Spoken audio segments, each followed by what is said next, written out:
A wave of raw, unfiltered emotion is crashing over the Dingle family in Emmerdale, pulling at the very seams of their already fragile bonds. At the heart of this turmoil is young Sarah Sugden, a woman who has already faced more battles in her short life than most do in a lifetime.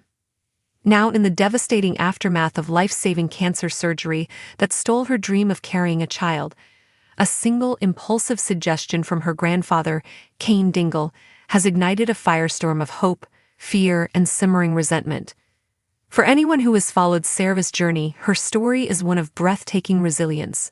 A warrior from the start, she has stared down the barrel of Fanconi anemia, a life-shortening genetic disorder, with a courage that has inspired and humbled viewers. This pre-existing condition has always cast a long shadow, a constant reminder to seize every moment. It was this urgency that fueled her deep-seated desire to become a mother, a longing to create a life of her own, a beacon of hope against the uncertainty of her own future. The recent diagnosis of cervical cancer was a cruel twist of fate, a terrifying new enemy to conquer. Yet even in the face of this, Sarah's focus remained on her dream of motherhood, with plans for IVF a testament to her unwavering spirit. But the world came crashing down during what should have been a routine operation.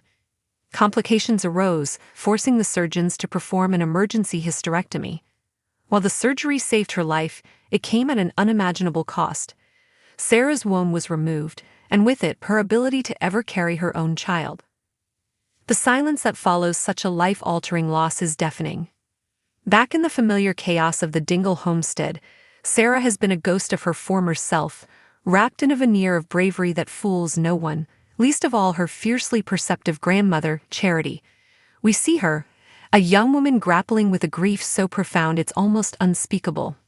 It's the loss of a future she had so vividly imagined, the physical ache of an empty space where a life was meant to grow.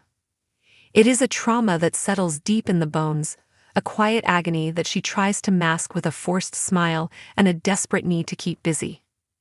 In a poignant display of her selfless nature, we've seen Sarah attempt to channel her own heartbreak into supporting Cain through his grief over Nate's memorial. It's a move that speaks volumes about her character, but one that also raises a heart-wrenching question. How can she possibly begin to heal others when her own wounds are so fresh, so raw? It's in this crucible of pain and unspoken sorrow that Cain, a man more comfortable with a wrench in his hand than with the delicate intricacies of emotional turmoil, makes a move that is both quintessentially Cain and fraught with complication. Seeing his granddaughter's spirit crumbling, her vibrant hope extinguished, he does what he's always done: he tries to fix it. During a tearful hospital visit, after a car crash lands a physically and emotionally fragile Sarah back in a hospital bed, Cain witnesses her raw, unfiltered despair. The carefully constructed walls she has built around her heart finally crumble, and she confesses the depth of her devastation. For Cain, a man whose love for his family is a fierce, primal force, seeing Sarah in such pain is unbearable. And so he offers a lifeline, a glimmer of hope in the suffocating darkness: surrogacy. His words intended as a beacon of optimism, a way to show his beloved granddaughter that all is not lost, hang heavy in the sterile hospital air. Sarah's already had her eggs frozen, he reasons, his mind racing to find a solution, any solution, to mend her shattered heart. But as Charity arrives, the fragile hope Cain has offered is immediately met with a wave of her own protective fury. To her, Cain's suggestion is a reckless, impulsive act. It's a monumental, life-altering concept thrown at a vulnerable young woman who is still reeling from the trauma of her surgery and the crushing weight of her diagnosis. Can she even begin to process the emotional, legal, and financial complexities of surrogacy when she is still grieving the future she thought she had? A silent storm brewing between her and Cain. It's the clash of two fiercely protective grandparents, each with their own way of shielding their family from pain.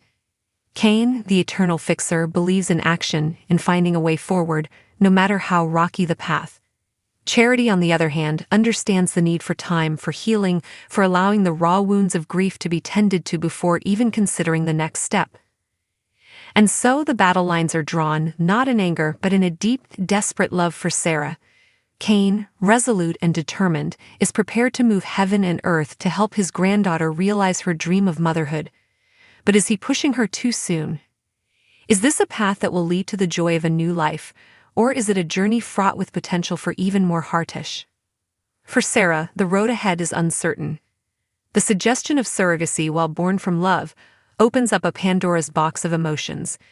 It's a journey that will test her strength, her resilience, and the very fabric of her family. As she stands at this crossroads, the weight of her past and the hopes for her future converging, one thing is clear: the Dingle family is on the precipice of a storyline that will explore the depths of love, loss, and the enduring, unbreakable bonds of family in the face of life's most devastating challenges.